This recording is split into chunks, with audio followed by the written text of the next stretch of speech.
And we begin with the developments in Plateau State after the collapse of a school building in Jos, killing at least 20 persons.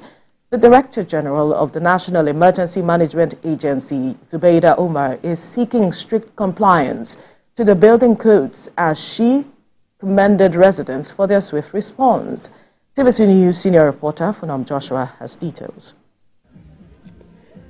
The unity and oneness shown by residents of Jos following the collapse of Saint Academy in the Busabuji community is now the talk of the day in Jos.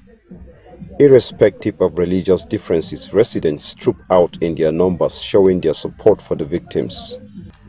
The call for blood donation was adhered to by residents who willingly yielded and gave their all. The Director General of the National Emergency Management Agency has now joined the list of government officials who have visited the site.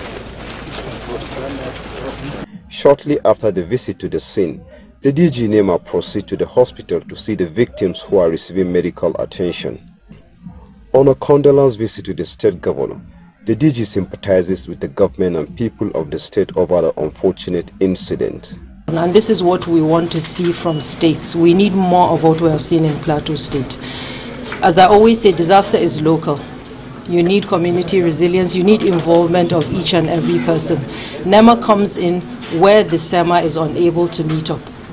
And that is the whole purpose. And what we've seen on display today is the perfect synergy between NEMA and SEMA, and that was how we're able to limit the damage, as you can see. If you inspected the site, you will discover that there was a big gully behind the school.